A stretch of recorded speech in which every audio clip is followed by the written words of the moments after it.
Hanya dengan Rp15.000 per bulan, Anda telah turut berpartisipasi dalam menyebarkan dakwah bersama Tarbiyah Sunnah. Barakallahu fikum. Baik, bismillahirrahmanirrahim. Assalamualaikum warahmatullahi wabarakatuh.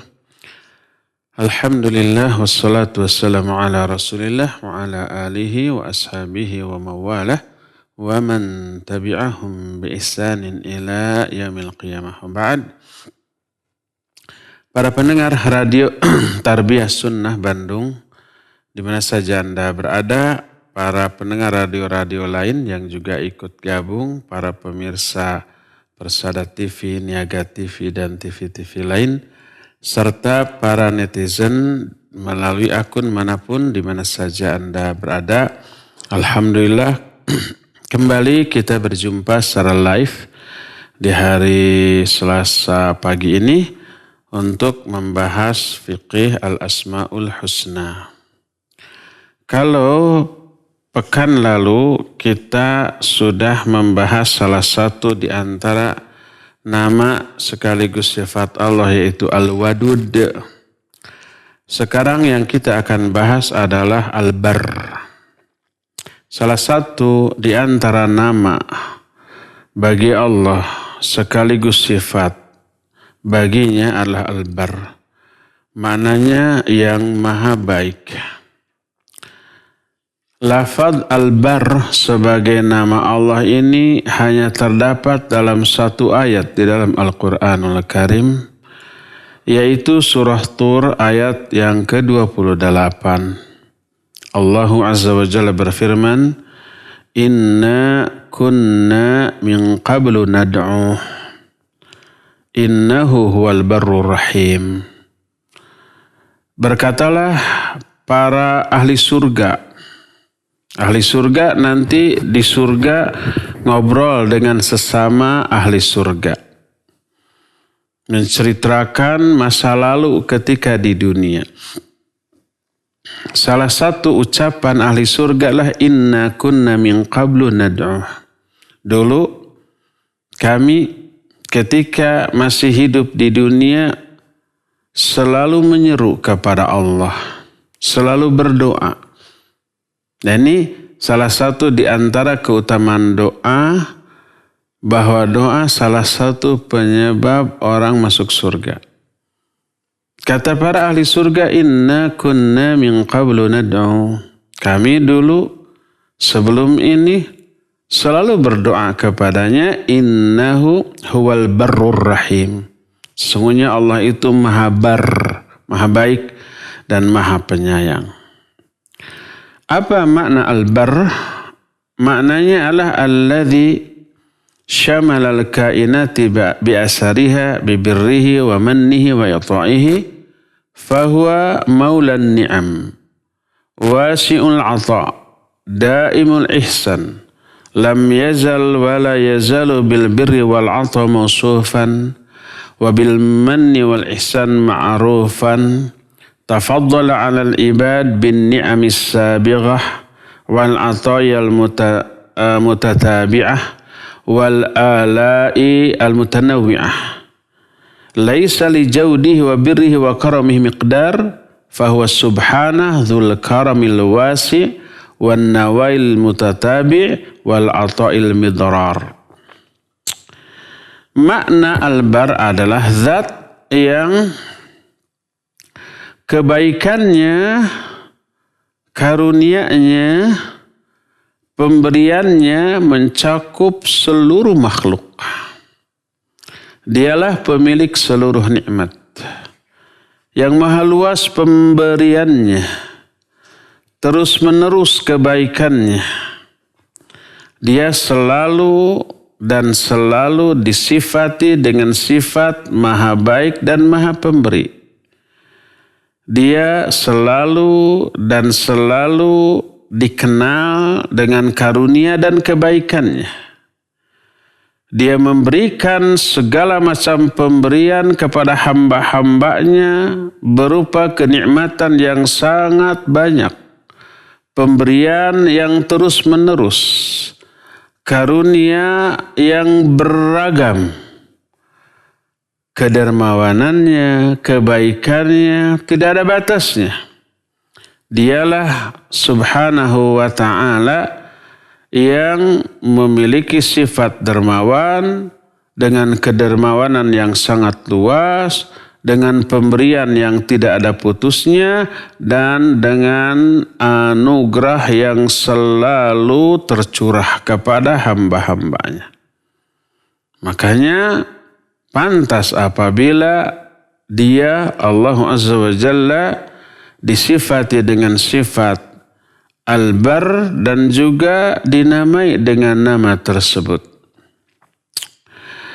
Kebaikan Allah Azza wa Jalla kepada makhluknya itu ada dua jenis, ada dua macam. Yang pertama al-am, kebaikan yang umum. Yang umum itu mencakup seluruh makhluk. Tak ada satupun makhluk di alam jagat raya ini kecuali selalu dicurahi oleh Allah Azza wa Jalla dengan berbagai macam pemberian dan dilimpahi dengan berbagai macam kebaikan. Ini mencakup manusia, baik manusia yang beriman termasuk yang durhaka.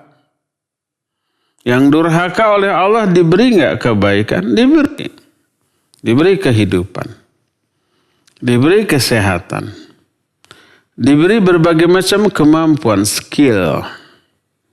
Yang kadang-kadang skillnya melebihi yang dimiliki oleh orang-orang mukmin yang saleh. Diberi juga harta yang melimpah, yang jumlahnya seringkali lebih banyak daripada yang Allah berikan kepada orang mukmin yang saleh. Diberi kekuasaan, pangkat, jabatan, popularitas, dukungan. Makanya tak heran banyak sekali, bahkan lebih banyak orang-orang kafir yang durhaka, mereka sehat, mereka kuat. Mereka kaya raya, mereka berkuasa, mereka memiliki jabatan tinggi dan pangkat yang tidak terjangkau oleh umumnya manusia. Dan itu salah satu di antara kebaikan yang Allah berikan walaupun kepada orang-orang kafir yang durhaka. Juga kepada para binatang. Tapi apa yang Allah berikan kepada manusia jauh lebih baik, lebih banyak dibanding yang Allah berikan kepada para binatang. Karena itulah maka kemuliaan manusia diukur dengan banyaknya karunia, pemberian dan kebaikan Allah kepada mereka yang lebih banyak daripada yang Allah berikan kepada makhluk lain. Allah berfirman dalam Al-Quran surah Al-Isra ayat 70. وَلَقَدْ كَرَّمْنَا بَنِي آدَمَ وَحَمَلْنَاهُمْ فِي الْبَرِّ وَالْبَحْرِ وَرَزَقْنَاهُمْ مِنَ الطَّيِّبَاتِ وَفَضَّلْنَاهُمْ عَلَى كَثِيرٍ مِّمَّنْ خَلَقْنَا تَفْضِيلًا. Sungguh kami telah memuliakan Bani Adam, seluruh manusia, termasuk yang kafir. Allah lebih muliakan dibanding para binatang. Dan kami bawa mereka baik di daratan ataupun di lautan. Kami berikan kepada mereka rizki berupa yang baik-baik. Dan kami lebihkan mereka di atas seluruh makhluk ciptaan kami dengan kelebihan yang sangat banyak. Jadi Allah memuliakan seluruh Bani Adam, seluruh manusia, baik kemuliaannya itu dalam bentuk fisik yang lebih sempurna dibanding makhluk yang lainnya. Lebih indah. Tegaknya begitu kokoh, berdirinya begitu tegak. Diberikan pendengaran, penglihatan, dan hati, perasaan dan menjadikan manusia itu berjalan tegak di atas kedua kakinya, makan dengan kedua tangannya, dan itu lebih mulia dibanding hewan umpamanya yang berjalan. Ada yang berjalan di atas keempat kaki tapi tak bertangan. Ada yang lebih dari 4 kaki, yang 6 kaki ada. Apa yang 6 kaki? Semut gitu. Ada yang 8 kaki, 12 kaki, ada yang juga yang 1000 kaki. Kaki 1000. Ada yang makan dengan mulutnya. Kalau kita dengan kedua tangan lalu dimasukkan ke dalam mulut. Dan bisa dipilih-pilih sesuai dengan kehendak kita. Kalau binatang kebanyakan dengan mulutnya secara langsung. Ada yang dengan tangannya seperti monyet, mirip-mirip kita. Ada yang dikunyah terlebih dahulu, ada yang ditelan secara langsung, ada yang sekedar dihisap sari-sarinya. Seperti yang ditelan langsung ular, ikan umpamanya, buaya. Atau yang dihisap seperti kumbang, kupu-kupu atau laba-laba. Allah berikan kepada mereka makanan, minuman sesuai dengan kondisi mereka. Dan banyak lagi yang lainnya. Tapi yang Allah berikan kepada manusia, kepada kita lebih spesifik, lebih spesial, lebih khusus, lebih baik dan lebih mulia. Sebagai bentuk pemuliaan Allah Azza wa Jalla kepada manusia dibanding kepada hewan. Dan itulah bukti kebaikan Allah secara umum. Allah memberikan berbagai macam pemberian kepada seluruh makhluk. Termasuk kepada manusia-manusia dan jin-jin yang kafir, yang durhaka, yang menentang Allah dan menghinakan ajarannya. Tetap Allah berikan kebaikan berupa pemberian di alam dunia. Inilah kebaikan Allah secara umum. Itu jenis yang pertama. Jenis kebaikan yang kedua adalah albirul khas, kebaikan yang khusus, spesial. Hanya Allah berikan kepada hamba-hamba yang dicintainya. Hamba-hamba yang disayanginya. Yaitu hamba yang taat kepada Allah Azza wa Jalla, melaksanakan seluruh perintah, menjauhi seluruh larangannya. Bagaimana bentuk kebaikan Allah kepada mereka? Diberi hidayah yang tidak Allah berikan kepada sembarang orang. Hidayah untuk memeluk, meyakini, mengamalkan, menyebarkan agama yang lurus ini. Memberikan taufik kepada mereka untuk mentaati Allahu Rabbul Alamin. Dan melimpahkan berbagai macam kebaikan untuk beramal soleh yang menjadi sumber kebahagiaan mereka dunia sampai akhirat. Nah, merekalah orang-orang yang baik. Abrar disebutnya. Orang yang abrar selalu berada di dalam kenikmatan. Allah berfirman, innal abrara lafi na'im. Sesungguhnya orang-orang yang abrar, yang baik-baik, lafi na'im, mereka benar-benar selalu berada di atas kenikmatan. Maknanya berada di atas kenikmatan di 3 negeri. Pertama, negeri dunia ini. Kedua, di alam barzakh atau di alam kubur. Ketiga, pada hari kiamat nanti. Sejak mulai alam jagat raya ini hancur, kemudian seluruh manusia dibangkitkan lagi dalam keadaan yang mengenaskan. Orang-orang mukmin berada dalam kenyamanan di bawah naungan dari arasy Allah Azza wa Jalla sampai nanti mereka masuk ke dalam surga.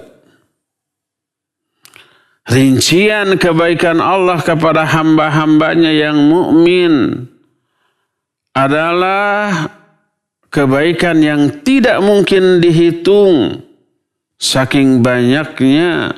Sampai tak ada seorang pun makhluk yang bisa menghitung seluruh nikmat dan karunia Allah tersebut. Di antara bukti kebaikan Allah Azza wa Jalla yang khusus kepada orang mukmin adalah pertama, Allah memberikan kemudahan di dalam melaksanakan agama ini.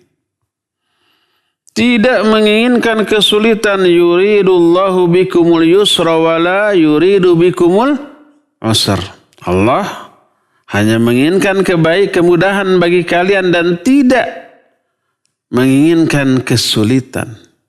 La yukallifullahu nafsan illa wus'aha. Allah memang tidak akan memerintahkan kewajiban kecuali sesuai dengan kadar kemampuannya. Kalau di luar kemampuannya bebas. Orang yang tidak mampu saum di bulan Ramadan ada gantinya. Qadha nanti ketika kuat. Nggak kuat nanti juga ada gantinya yaitu fidyah. Nggak bisa saum, nggak bisa qadha, nggak bisa fidyah karena saking fakir dan miskinnya. Ya udah bebas. Allah wajibkan sholat sambil berdiri, tapi nggak mampu berdiri, duduk. Nggak mampu duduk, berbaring. Nggak mampu berbaring juga menggerak-gerakkan badan, tangan, dan seterusnya. Ya udah dengan isyarat saja, dengan fikiran saja. Dengan fikiran pun nggak bisa karena nggak punya fikiran. Nggak ada kewajiban sholat kalau nggak punya fikiran, gila. Atau koma. Sampai meninggalnya ada yang koma bertahun-tahun tidak sholat ya pastilah tidak sholat. Mau sholat gimana? Jangankan koma atau pingsan juga nggak bisa atau tidur juga nggak bisa. Maka bebas dari kewajiban. Zakat wajib tapi nggak sebelum sampai nisab dan belum sampai haul nggak wajib zakat. Haji wajib tapi nggak mampu nggak wajib haji, tidak dosa. Yuridullahu bikumul yusra wa la yuridu bikumul usra. Terus Allah pun menerima amal yang sangat kecil, yang sangat sedikit, tapi diberikan ganjaran yang sangat banyak. Kalimatan khafifatani 'ala lisan. Terus habibatani ila rahman, thaqilatani fil mizan. Ada dua kalimat. Enteng diucapkan oleh lisan, tapi berat di timbangan dan sangat dicintai oleh Allah yang Maha Rahman. Itu bahasa subhanallah wa bihamdihi subhanallahil azim. Enteng bahasa itu subhanallah wa bihamdihi subhanallahil azim. Kita lagi duduk, lagi nyetir, lagi masak, baca tasbih subhanallah wa bihamdihi subhanallahil azim. Terus. Nggak perlu ngitung jumlahnya. Dawamkan terus. Enteng di lisan. Nggak sampai ngos-ngosan. Nggak sampai keringetan. Nggak sampai mengeluarkan tenaga. Nggak butuh pulsa atau kuota. Nggak butuh biaya. Sambil apapun bisa. Sambil berbaring, sambil merem juga bisa. Tapi berat di timbangan dan sangat dicintai oleh Allah yang Maha Rahman. Selain itu bentuk kebaikan Allah kepada orang-orang mukmin adalah dimaafkannya banyak kesalahan. Diampuninya banyak dosa. Dan tidak langsung diazab di alam dunia karena kejahatan-kejahatan mereka. Tapi giliran memberikan balasan kepada kebaikan, Allah lipat gandakan sampai 10 kali lipat, bahkan lebih lagi daripada itu. Adapun kejahatan, keburukan, kejelekan, dosa, maksiat tidaklah dibalas oleh Allah kecuali yang setimpal. Orang yang mau berbuat baik masih berupa niat sudah dicatatkan satu kebaikan. Kalau di cancel, nggak jadi dilakukan karena malas, nggak ada alasan, nggak ada uzur, maka pahala satu kebaikan tadi tidak dihapus. Tapi kalau nggak jadi dilaksanakan karena ada uzur, maka diberi pahala 10 kali lipat. Sama dengan apabila dia melaksanakannya ketika tanpa uzur. Begitu umpamanya melihat jam 12 kurang 10 belum azan zuhur tuh. Nanti zuhur sudah niat mau ke masjid, sholat berjamaah sudah dicatat. Ngong azan di masjid sudah berwudu. Lalu pergi ke masjid. Baru niat saja sudah dicatat 1, begitu dilaksanakan dicatat 10 kebaikan. Ternyata pas wudu sudah pakai handuk, sudah pakai pakaian, hujan badag, hujan angin, dordar gelap. Gak jadi tuh ke masjidnya, akhirnya sholat sendirian di rumah karena ada uzur, maka pahalanya utuh 10 kali lipat. Bersabda Rasul sallallahu alaihi wasallam dalam hadis yang diterima dari Abu Hurairah radhiyallahu an, diriwayatkan oleh Imam Muslim dalam kitab Sahih Muslim dengan sanad yang sahih.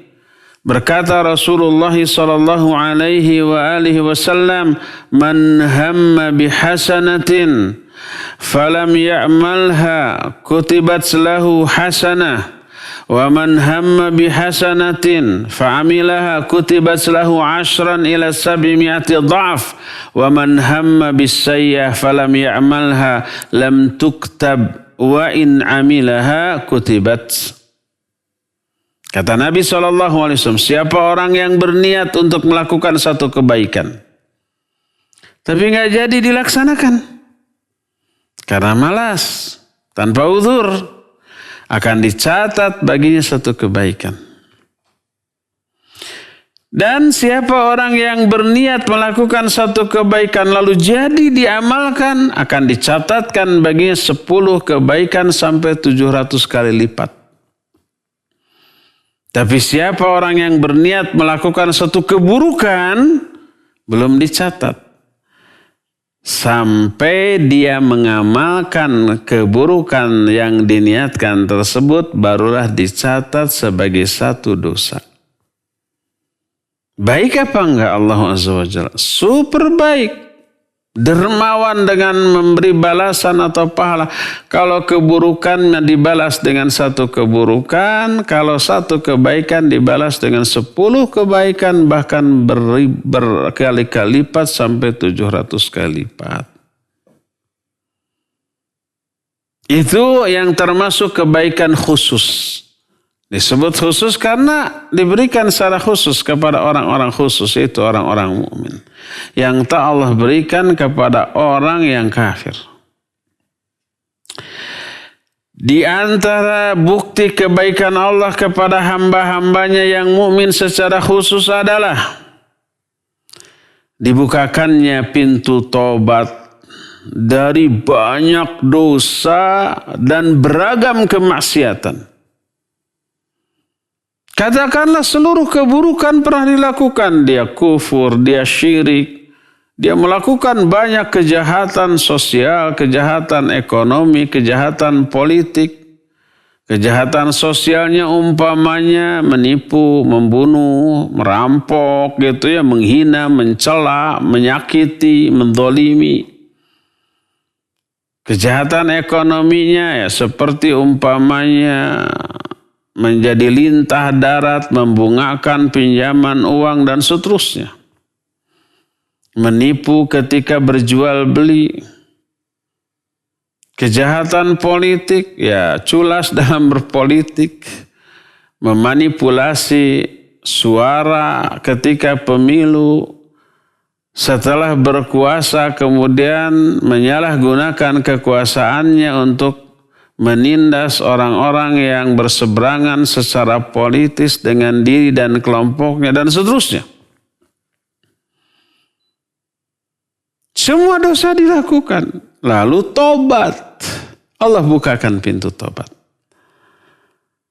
Allah berfirman dalam Al-Quran surah Az-Zumar ayat 53. Qul ya ibadiyalladzina asrafu ala anfusihim la taqnatu min rahmatillah. Innallaha yaghfiru dhunuba jami'an. Innahu huwal ghafurur rahim. Katakan oleh Muhammad, wahai hamba-hambaku yang telah berlebih-lebihan, telah melakukan berbagai macam kezaliman terhadap diri mereka sendiri. Jangan kalian putus asa dari rahmat Allah. Sesungguhnya Allah akan mengampuni semuanya dosa. Sesungguhnya Allah Maha Pengampun dan Maha Penyayang. Tapi bagi orang yang layak diampuni. Bagaimana kalau dosanya besar, banyak? Sebanyak apapun dosanya, kalau benar tobat, Allah akan berikan ampunan sebanyak dosa yang dilakukannya. Sebagaimana sebuah hadis qudsi, Allah berfirman, ya ibna Adam, innaka ma da'autani wa rajautani ghafartu laka ala ma kana minka wa la ubali.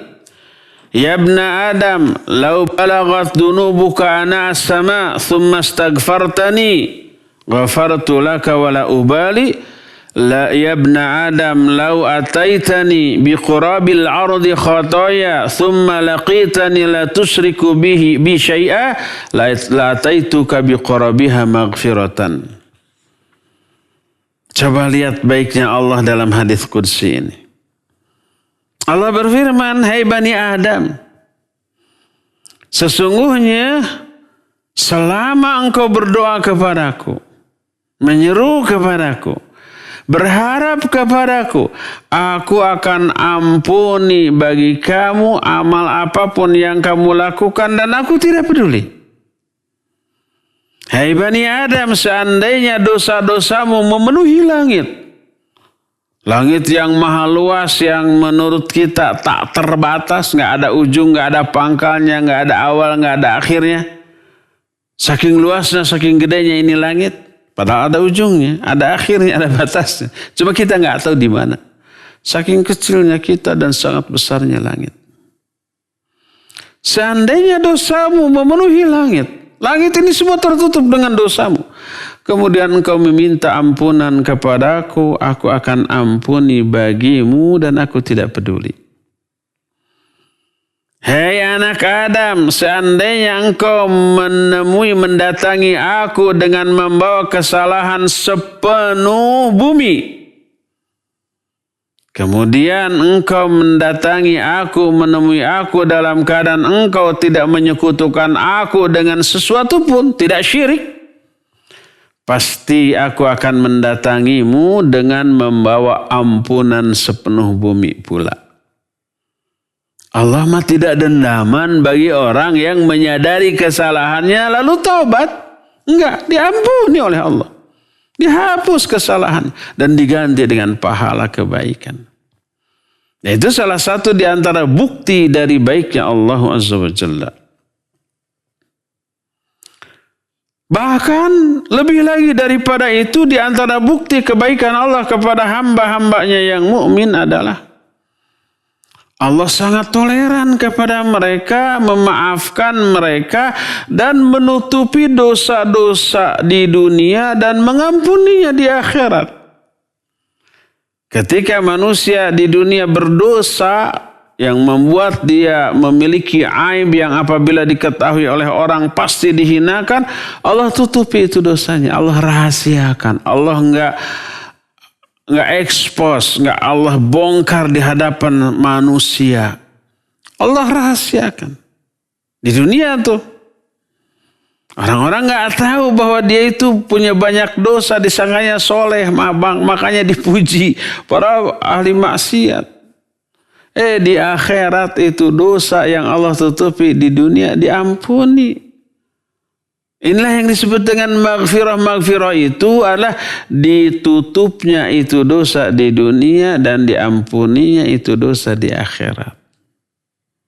Baiknya Allah Azza wa Jalla, baik bingit sebaiknya. Karena dia Al-Barr, yang maha baik. Sebagaimana diterangkan dalam sebuah hadis dari Ibnu Umar radhiyallahu anhuma. Kata Ibnu Umar, aku mendengar Rasul sallallahu alaihi wasallam bersabda, "Innallaha yudanil mu'mina fayadau alaihi kanfahu wa yasturuhu. Fayaqul, ata'rifu dhanba kadza? Ata'rifu dhanba kadza?" Fayaqul, "Na'am ay Rabbi." حتى إذا قرره بذنوبه ورأى في نفسه أنه هلك قال سترتها عليك في الدنيا وأنا أغفرها لك اليوم فيعطي كتاب حسناته. Kata Rasul sallallahu alaihi wasallam, sesungguhnya nanti pada hari kiamat Allah mendekatkan seorang mukmin. Didekatkan dengan Allah, lalu Allah ulurkan penutup, gordeng. Pertemuan Allah dengan orang mukmin dan dialognya itu tidak diketahui, tidak dilihat oleh makhluk lain pada hari kiamat. Khusus dia dengan Allah. Allah lalu bertanya kepada orang mukmin tersebut, "Atarifu dzamba kadza?" Kamu mengakui enggak dosa kamu ini, dosa kamu ini? Semua dosa-dosa orang mukmin itu ini oleh Allah disebutkan, diabsen dosanya semuanya, dan dimulai dari dosa kecil dalam riwayat lain. Orang mukmin tersebut tidak bisa membantah, tidak bisa mengingkari. Dia menjawab, "Benar ya Allah, saya akui." Sampai dia mengakui seluruh dosa-dosanya yang dimulai dari dosa kecil. Ini baru dosa kecil yang diabsen, belum sampai dosa besar. Wara'a nafsahu annahu halak, dia sudah meyakini dirinya pasti akan binasa, diazab oleh Allah Azza wa Jalla atas dosa-dosanya. Udahlah pasrah. Bakal babak belur nih, bakal disiksa oleh Allah Azza wa Jalla. Apa kata Allah Subhanahu wa taala? Satartuha 'alaika fid dunya. Aku sudah tutupi dosa-dosamu itu bagimu di dunia. Orang lain enggak tahu tentang semua dosa-dosa yang tadi diabsen itu, dan aku ampuni bagimu semua dosamu ini pada hari ini. Di dunia dirahasiakan itu aibnya, itu dosa dan kesalahannya, dan di akhirat diampuni. Allahumma adkhilna minhum, ya Allah, masukkan kami ke dalam golongan orang seperti itu. Tutupi dosa-dosa kami di dunia, aib-aib kami di dunia, dan ampuni semua dosa dan aib tersebut di akhirat nanti, ya Allah. Lalu Allah berikan kepada orang itu kitab catatan hanya kebaikan. Yang keburukannya sudah diampuni, dihapus. Itu orang mukmin. Baik enggak Allah Azza wa Jalla? Baik. Dan itu perlakuan Allah kepada orang mukmin seperti itu berbeda dengan perlakuan Allah kepada orang-orang munafik dan orang-orang kafir. Berkata Rasulullah SAW, "Wa ammal kafiru wal munafiq fayaqulul ashhad." Adapun kepada orang kafir dan orang-orang munafik, maka para saksi saat itu mengatakan, "Haula'il ladzina kadzdzabu 'ala rabbihim ala la'natullahi 'alal zalimin." Merekalah orang-orang yang dahulu berdusta atas nama Allah Dan ketahuilah laknat Allah akan tertimpa kepada orang-orang yang zalim. Inilah nikmat khusus, kebaikan khusus. Karena hanya Allah khususkan kepada orang-orang mukmin dan tidak Allah berikan kepada orang kafir dan munafik di akhirat nanti. Hadis ini muttafaqun alaih. Dan banyak lagi kebaikan-kebaikan lain yang Allah anugerahkan, Allah limpahkan kepada orang-orang mukmin secara khusus. Menelaah atau mengetahui kebaikan Allah yang sangat agung kepada hamba-hambanya akan memberikan manfaat yang luar biasa. Karena dengan menelaah kebaikan-kebaikan Allah tersebut, seorang hamba akan mengetahui kegagahan Allah, kebaikan Allah, kemuliaan Allah dalam setiap ketetapannya, kebaikan Allah dalam setiap upaya Allah dalam merahasiakan menutup aib hamba-hambanya, kebaikan Allah di dalam menunda azab untuk manusia di dunia, kedermawanan Allah Azza wa Jalla dalam memudahkan seorang hamba untuk bertaubat dan kembali kepadanya, karunia Allah dengan memberikan ampunan kepada hamba, dan semuanya itu akan menggiring hamba untuk bersikap husnul iqbal alaihi, akan fokus menghadap dalam beribadah kepada Allah dengan sebaik-baik ibadah, khudu'an wa tadhallulan, dengan merendahkan hati, merendahkan diri, penuh rasa harap, penuh rasa cemas, penuh rasa optimisme, penuh rasa takut juga kepada Allah. Semuanya bercampur dalam dirinya. Berkata Imam Ibnu Qayyim rahmatullahi alaih, yang beliau jelaskan dalam kitab Madarijus Salikin.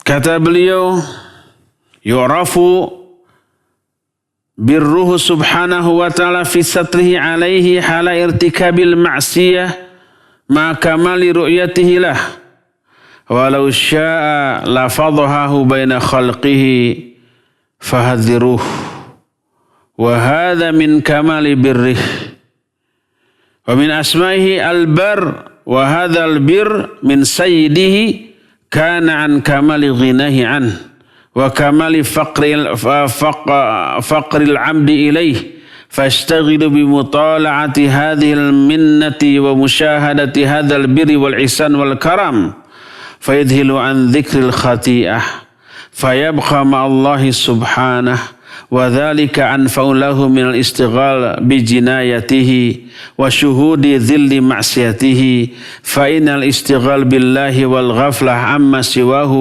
هو المطلب الأعلى والمقصد الأسنى. Kata Imam Ibnu Qayyim, kebaikan Allah subhanahu wa ta'ala diketahui salah satunya dalam bentuk ditutupnya aib hamba ketika si hamba melakukan maksiat, padahal betapa sempurnanya Allah dalam melihat dan menyaksikan kemaksiatan tersebut. Ketika seorang hamba berdosa dan bermaksiat sekalipun di tempat sepi menyendiri, Allah melihat, menyaksikan, menatap. Tidak hanya Allah, ada malaikat di samping kanan, samping kiri. Idh yatalaqal mutalaqqiyan 'anil yamini wa 'anil shimali qa'id ma yalfidhu min qawlin illa ladaihi raqibun atid. Ingat, selalu ada dua malaikat yang mendampingi setiap manusia di kiri dan di kanan. Tak ada satupun kata yang terucap dari mulut kecuali di sampingnya ada raqib dan ada atid. Begitu terus tuh. Oleh para malaikatnya disaksikan, dilihat, dicatat. Allah juga melihat. Begitu sempurna Allah dalam menyaksikan perbuatan si hamba. Termasuk ketika berdosa dan bermaksiat. Allah tahu banget secara detil, secara rinci. Seandainya Allah menghendaki, niscaya dibongkar aib tersebut di hadapan seluruh makhluk. Atau jangankan Allah Azza wa Jalla, kita aja manusia melihat, kita melihat teman kita sedang menyendiri lalu melakukan kemaksiatan ketika menyendiri. Kita lihat, kita tahu, ngintip. Kalau kita mau, bisa nggak kita bongkar itu kemaksiatannya ke seluruh dunia dalam waktu yang singkat? Ya, sekarang bisa. Direkam saja tuh kemaksiatan dia ini. Pakai video, upload saja di media sosial, di dunia maya. Detik itu juga seluruh dunia tahu. Itu manusia loh. Apalagi Allah Azza wa Jalla yang maha sempurna. Seandainya Allah menghendaki, Allah akan bongkar aibnya ke seluruh makhluknya. Maka hati-hati ayyuhal ikhwah. Dan ini ditutup oleh Allah, tidak diekspos, tidak dibongkar. Dan ini termasuk kesempurnaan kebaikan Allah Azza wa Jalla kepada orang mukmin. Oleh karena itu diantara salah satu nama Allah adalah Al-Barr. Maksud Al-Barr yang maha baik, yang kebaikannya kepada hamba dalam keadaan betapa sempurna Allah tidak membutuhkan apapun dari hamba itu. Kadang-kadang kalau kita menutup aib orang karena ada udang di balik bakwan, ada maunya, saya nggak bongkar tuh aibnya. Karena apa? Ya, saya masih butuh dukungannya. Saya masih butuh bantuannya. Saya masih butuh suaranya ketika pemilu saya nanti mau nyalon gitu kan. Ada maunya tuh. Allah mah nggak butuh apapun dari makhluk. Seandainya Allah menutup aib satu hamba makhluknya, itu bukan karena ada udang di balik bakwan, bukan karena butuh. Allah nggak butuh kepada dia. Pertama, Allah sangat-sangat nggak butuh kepada makhluknya dalam bentuk apapun. Kedua, sebaliknya si makhluk itu yang amat sangat butuh kepada Allah Azza wa Jalla. Oleh karena itulah maka Allah itu lebih sibuk untuk menebar pemberian karunia daripada memberikan balasan kepada keburukan hamba sebagai bukti kebaikan dan kedermawanan Allah Azza wa Jalla.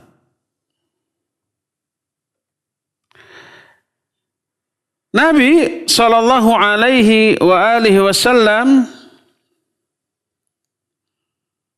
menjelaskan dalam salah satu hadis tentang salah satu di antara kebaikan, bukti kebaikan Allah Azza wa Jalla kepada hamba, yaitu apa? Ketika hamba bertobat dari dosa, Allah bahagia, gembira, senang dengan kegembiraan yang tak ada bandingnya. Sebagaimana hadis dalam Sahih Muslim dari Anas bin Malik radhiyallahu an, berkata Rasul alaihi salatu wasallam, "Lallahu asyaddu farhan bitaubati 'abdi hina yatubu ilaih min ahadikum kana ala rahilatihi bi ardi falah. Fanfalatat minhu wa 'alaiha ta'amuhu wa sharabuhu فأيس منها فأتى شجرة فاضطجع في ظلها قد أيس من راحلته فبينما هو كذلك إذا هو بها قائمة عنده فأخذ بخطامها ثم قال من شدة الفرح اللهم أنت عبدي وأنا ربك أخطأ من شدة الفرح." Kata Rasul sallallahu alaihi wasallam, Allah benar-benar lebih berbahagia dengan tobatnya seorang hamba ketika hamba itu bertobat kepada Allah dibanding kebahagiaan salah seorang di antara kalian yang sedang berada di tengah padang pasir yang sangat luas dengan membawa seluruh perbekalannya di atas ekor kuda. Tiba-tiba kudanya kabur. Di atas punggung kuda itu tersimpan seluruh perbekalannya. Makanannya, minumannya, mungkin uangnya, pakaiannya, semuanya. Kalau kuda lari nggak bisa dikejar. Bisa dikejar tapi nggak akan terkejar. Apalagi di tengah padang pasir. Akhirnya dia putus asa dari kudanya. Dia mendatangi sebatang pohon lalu berbaring di bawah kerindangan pohon tersebut. Dia sudah putus asa dari seluruh perbekalannya. Menunggu kematian. Bayangkan di tengah padang pasir nggak ada makanan, nggak ada minuman. Mau gimana lagi? Ya menunggu kematian. Ketika dia sedang demikian, sedang berbaring, tiba-tiba kudanya datang lagi, sudah berdiri di sampingnya. Dengan seluruh perbekalannya yang masih utuh. Sontak dia berdiri, mengambil tali kekang kudanya. Lalu saking gembiranya dia berkata dengan luapan emosi yang tak terkira, sehingga omongannya salah. Dia menyatakan, Allahumma anta abdi wa ana rabbuk, ya Allah engkau hambaku dan aku Tuhanmu. Dia salah omong saking gembiranya. Harusnya kan, ya Allah aku hambamu, engkau adalah Tuhanku. Kan gitu. Ini dibalik, ya Allah engkau hambaku, aku Tuhanmu. Kalau ucapan ini dilakukan secara sadar dan sengaja, pasti dia kufur, murtad. Tapi karena tidak sengaja, maka tidak dihukumi seperti itu. Dan ini salah satu di antara bukti kebaikan Allah Subhanahu wa ta'ala. Yang Allah anugerahkan kepada hamba-hambanya secara khusus. Dan banyak lagi kebaikan-kebaikan Allah yang lain yang khusus Allah berikan kepada orang-orang mukmin di 3 negeri. Negeri dunia yang sekarang sedang kita jalani. Negeri alam kubur yang disebut dengan alam barzakh berupa adanya nikmat kubur. Dan kelak di akhirat sampai berakhir di terminal akhir dari kehidupan kita yaitu surga. Maka limpahan nikmatnya tak terhitung, tak terkira, tak ada bandingannya, tak ada tandingannya dengan semua kebaikan yang ada di dunia.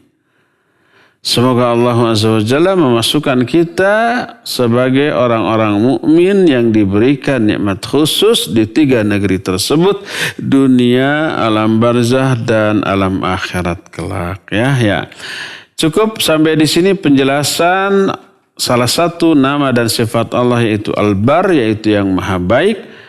InsyaAllah kita akan lanjutkan kajian nama dan sifat Allah yang lain di hari Selasa yang akan datang. Sekarang kita masuki sesi tanya jawab. Wassallallahu ala nabiyina Muhammadin wa ala alihi wa sallam. Mangga.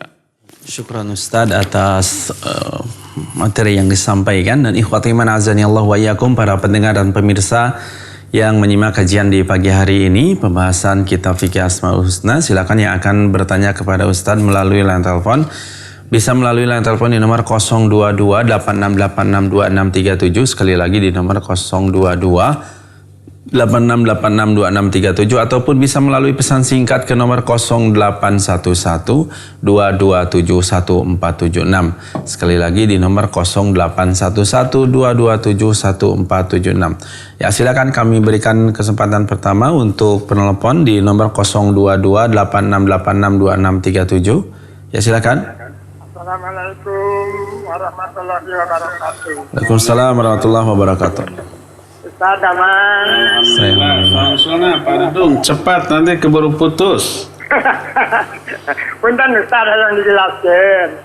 Apakah boleh ngaduaku beberapa sebutan Asmaul Husna seperti Ya Allahu, Ya Kudus. Tuh. Ya, itu HP Pak Dudung kayaknya sudah disetting untuk melepon 10 detik. Setelah 10 detik langsung otomatis putus. Tapi pertanyaannya sudah masuk, sudah tertangkap. Mudah-mudahan kita tidak salah tangkap. Pak Dudung bertanya, boleh nggak dalam berdoa kita ini menyebut beberapa Asmaul Husna? Bukan boleh ya, tapi bagus. Sangat dianjurkan ketika berdoa kita menyebut Asmaul Husna sebanyak mungkin dengan nama-nama yang sesuai dengan permintaan kita. Kami kita minta sesuatu, sebut ya Wahhab, ya Rahman, ya Rahim, ya Al-Bar, ya Al-Mu'ti, Ar-Razik, dan seterusnya. Ya, sesuai dengan isi permintaan kita. Jangan menyebut nama Allah yang bertolak belakang dengan yang kita minta. Umpama kita minta diampuni dosa, kita sebut ya Ghafur Rahim. Ighfirli, wahai yang maha pengampun dan maha penyayang, ampuni saya. Jangan ya Syadidal Iqab, ighfirli, wahai yang maha dahsyat siksanya, ampuni saya. Enggak matching.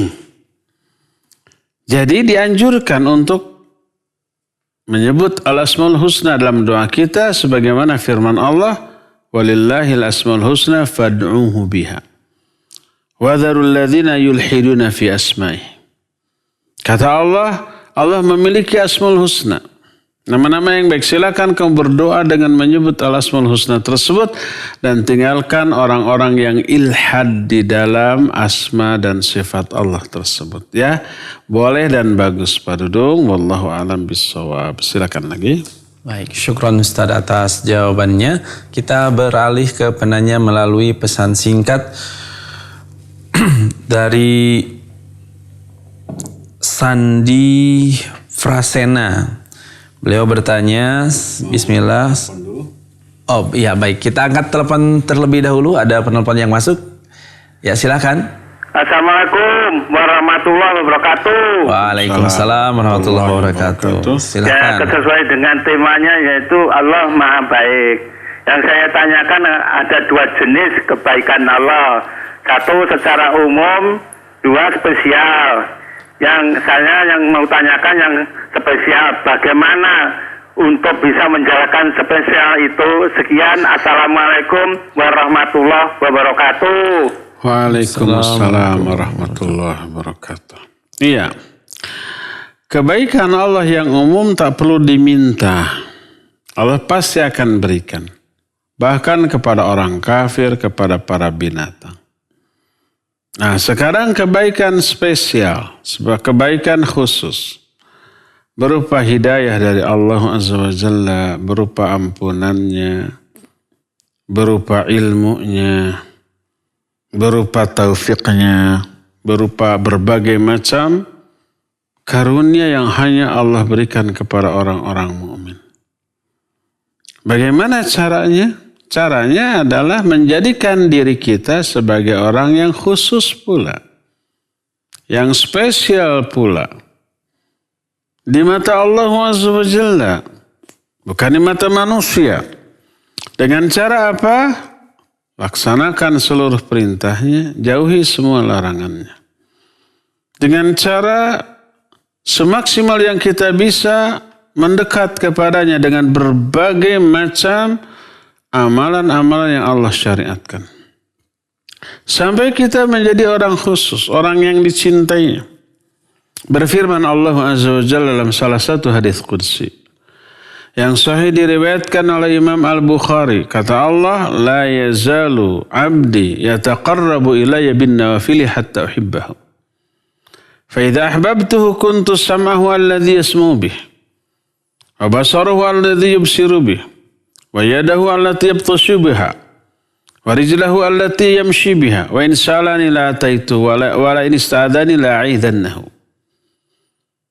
Hambaku tak henti-hentinya selalu mendekatkan dirinya kepadaku dengan mengerjakan amalan-amalan sunnah setelah yang wajib, sampai aku mencintainya.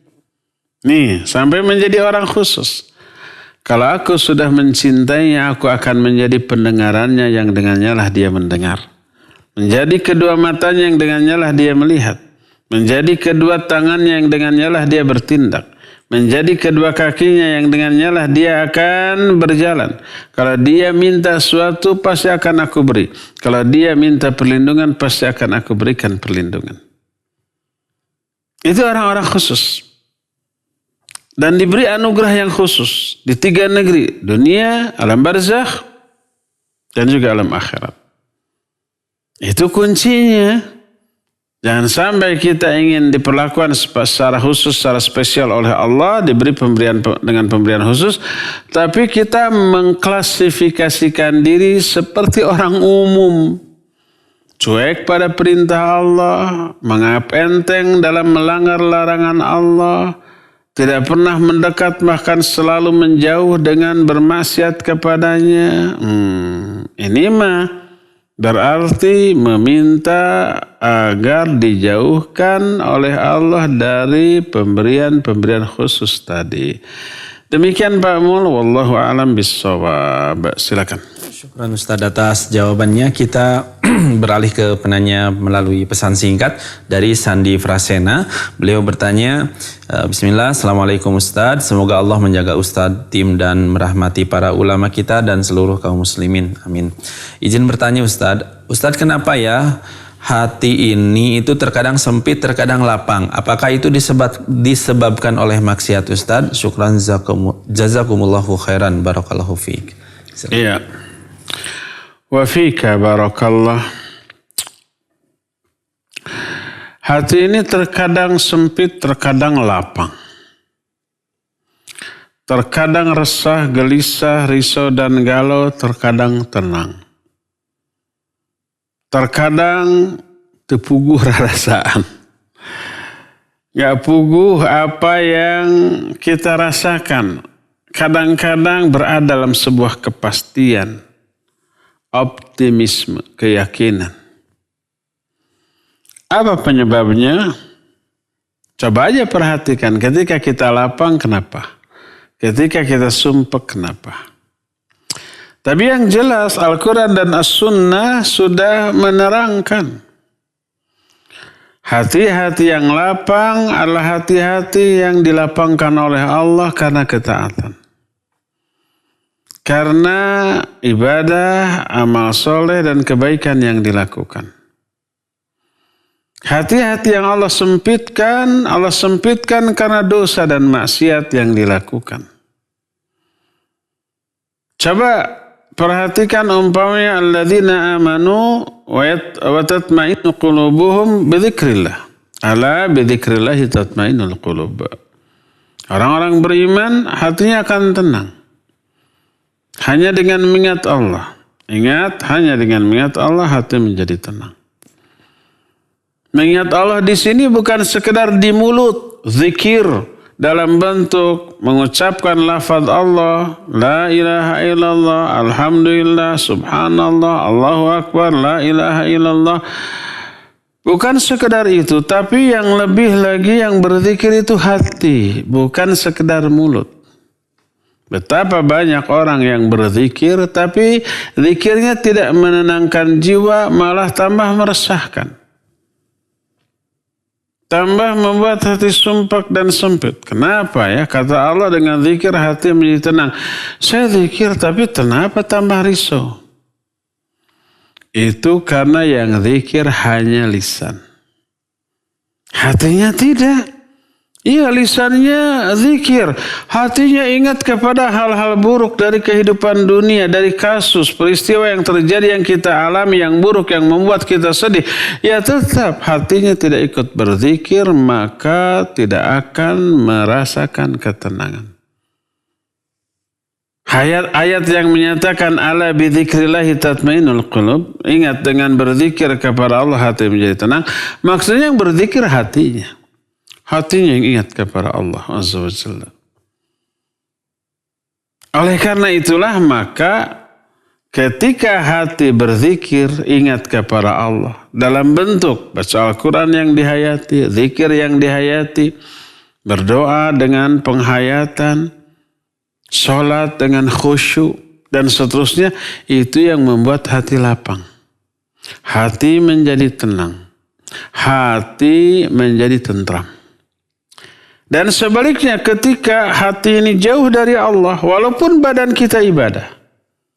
Badan kita berdiri, ruku, sujud, duduk dalam sholat. Mulut kita mengucapkan doa-doa yang kita baca dalam sholat, tapi hatinya nggak ikut sholat. Hatinya berkelana ke sana kemari, ingat kepada urusan dunia, ingat ke pekerjaan, ingat ke dagang, ingat kepada hutang, macam-macam. Hatinya nggak ikut sholat ketika badannya sholat. Maka di dalam sholatnya dia mengalami keresahan, kegelisahan, kesumpekan, dan kesempitan. Karena hatinya yang jauh dari Allah walaupun badannya ruku dan sujud kepada Allah. Jadi yang menjadi bagian inti dari seorang hamba adalah hatinya. Allah menyatakan di dalam beberapa banyak ayat dan juga hadis-hadis yang sahih melalui lisan Nabi SAW bahwa bagian inti dari diri manusia adalah hati. Rasulullah SAW menyatakan, ala wa inna fil jasadi mudghah, idza salahat salahal jasadu kulluhu wa idza fasadat fasadal jasadu kulluhu, ala wahil qalb. Ingat, dalam diri manusia itu ada satu segumpal daging. Kalau baik, baik semua anggota badan. Kalau buruk, buruk pula amalnya. Innallaha la yanduru ila suwarikum wala ila amwalikum, walakin yanzuru ila qulubikum wa amalikum. Allah itu tidak melihat rupa dan harta, tapi yang Allah lihat hati dan amal. Jadi kalau kita menginginkan ketenangan, kelapangan, dekatkan hati kita dengan Allah melalui pelaksanaan terhadap seluruh perintahnya dengan penghayatan hati. Jauhi semua larangan, baik yang haram, termasuk yang makruh, dengan keikhlasan dan keridhaan. InsyaAllah dijamin didapatkan ketenangan dan kelapangan. Wallahu a'lam. Silakan lagi. Ya, syukran Ustadz atas jawabannya. Kami kembali mengundang kepada para pendengar dan pemirsa yang akan bertanya melalui line telepon. Silakan bisa menghubungi line telepon di nomor 022-868-62637. Sekali lagi, bagi yang akan bertanya langsung kepada Ustadz, silakan bisa menghubungi line telepon di nomor 022-868-62637 ataupun bisa melalui pesan singkat ke nomor 081122771476. Pertanyaan melalui pesan singkat Ustadz dari Bapak Uus. Assalamualaikum Pak Ustadz, dari Pak Uus yang lagi di Jakarta katanya. Mau tanya, ketika Rasulullah Isra dan Mi'raj, beliau diperlihatkan surga dan neraka beserta penghuninya. Yang jadi pertanyaan, memang surga dan neraka saat itu sudah diisi ya Ustadz? Kalau sudah, itu kaum mana ya? Jazakallahu khairan. Silakan. Ya, wa jazakallahu khairan. Pak siapa? Paus di Jakarta. Benar, surga dan neraka sudah ada. Penjelasan Allah dalam Al-Quran dalam banyak ayat. Walaqad ra'ahu nazlatan ukhra inda sidratil muntaha indaha jannatul ma'wa. Nabi SAW ketika Mi'raj melihat malaikat Jibril dalam bentuk yang asli. Di mana? Inda sidratil muntaha, di sidratil muntaha. Indaha jannatul ma'wa, di samping sidratul muntaha itu ada surga ma'wa. Sudah ada tuh. Dan Nabi SAW sudah melihat isinya. Nah, lalu apakah ini berarti surga sudah ada penghuninya? Iya. Siapa? Pertama, penghuni-penghuni surga yang sekarang ada adalah bidadari-bidadari surga. Bidadarinya sudah ada? Sudah. Dari mana kita tahu? Kan gaib? Dari wahyu. Bukan Pak Wahyu. Dari sabda Nabi SAW. Kata Rasul SAW dalam hadis sahih riwayat Imam Muslim, bersabda, la tu'zi imra'atun zawjatahu fid dunya illa qalat laha zawjatuhu fil akhirah minal huril ain. Tidaklah seorang wanita di dunia menyakiti suaminya kecuali istri dari suami tersebut yang berupa bidadari surga akan berkata, la tu'dhihi qatalakillah. Jangan kamu sakiti dia. Semoga Allah mencelakakanmu. Dia hanya sementara berada di sampingmu, sebentar lagi dia akan datang kepadaku. Jadi bidadari surga memantau setiap calon suaminya yang masih hidup di dunia. Dia marah ketika calon suaminya tersebut disakiti oleh istrinya di dunia tuh. Ini hiburan bagi para suami yang memiliki istri yang sering menyakitinya. Senyum saja ketika disakiti, bayangkan dia sedang dibela oleh bidadari surga. Selain bidadari surga ada wildan, pelayan-pelayan di surga. Ada para malaikat yang ditugaskan oleh Allah baik menanam pohon atau membangun istana. Tidaklah seorang muslim melakukan amalan ini kecuali Allah akan bangunkan bagi dia satu istana di surga. Allah perintahkan malaikat, bangun istana di surga untuk si fulan tuh. Si fulannya masih hidup di dunia. Tidaklah seorang muslim mengamalkan amal ini kecuali Allah akan tanamkan satu pohon baginya di surga, tempat dia kelak berteduh. Nah, itu ada malaikat. Terus bagaimana dengan penghuni surga yang berasal dari makhluk yang pernah hidup di dunia? Sudah ada yang ke surga ke neraka? Belum. Karena orang yang paling awal masuk dalam surga ya Rasul sallallahu alaihi wasallam. Umat yang paling awal masuk surga umatnya, umat Muhammad sallallahu alaihi wasallam, kita ini. Dibanding umat-umat lain. Umat-umat Nabi lain.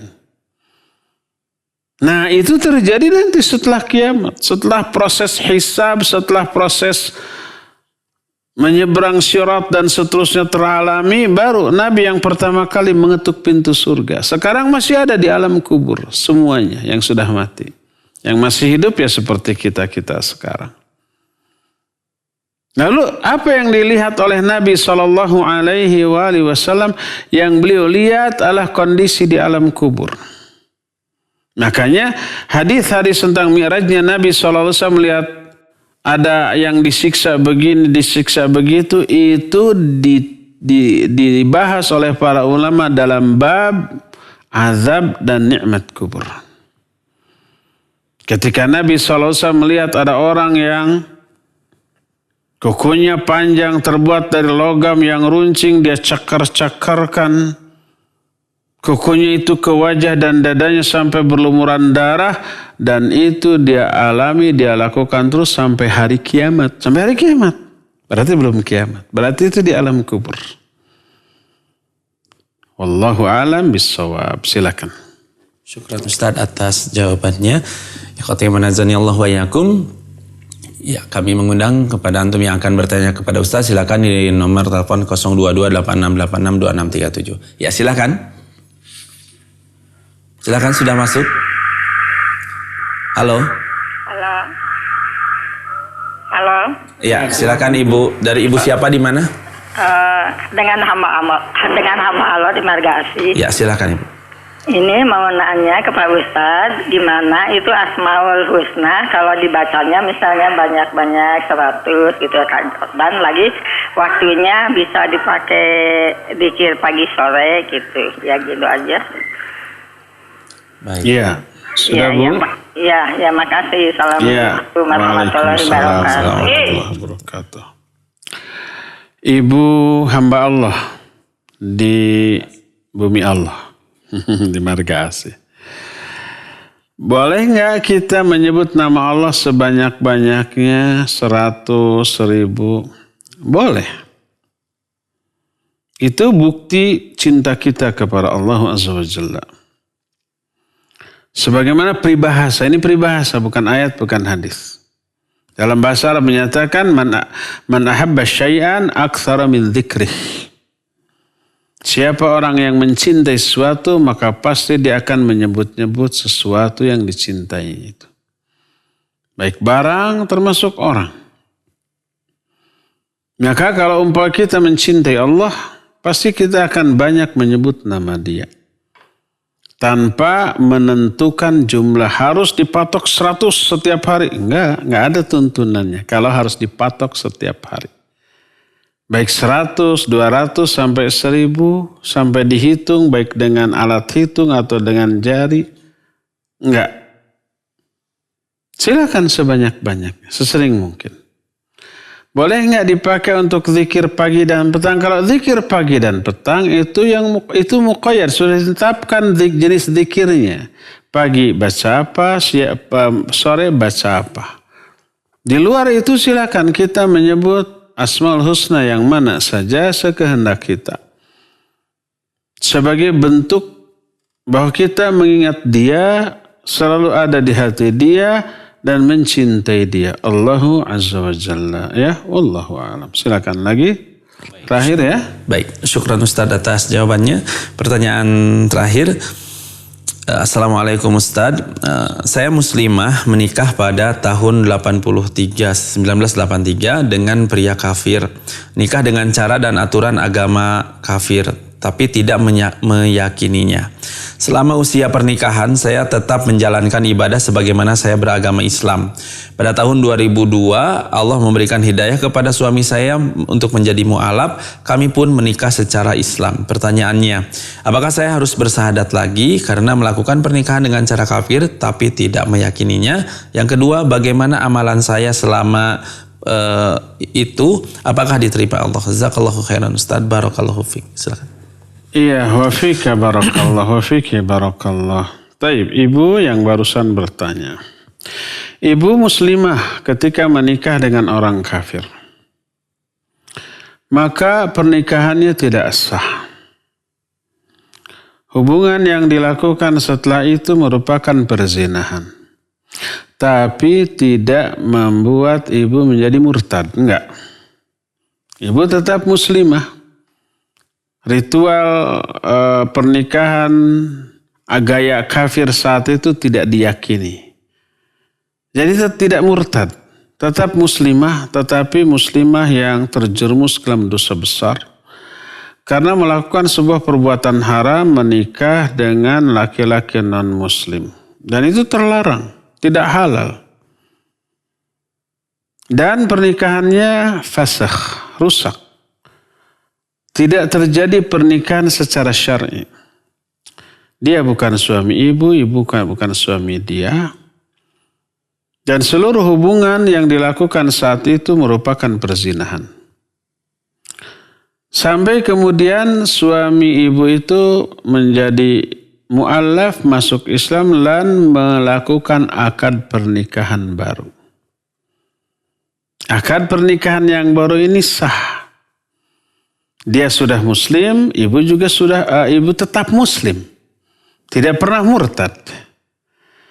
Dan mudah-mudahan sejak masuk Islamnya suami ibu dan melakukan pernikahan ulang dengan ijab kabul yang baru itu merupakan bentuk taubatnya ibu dari semua perbuatan yang telah lalu.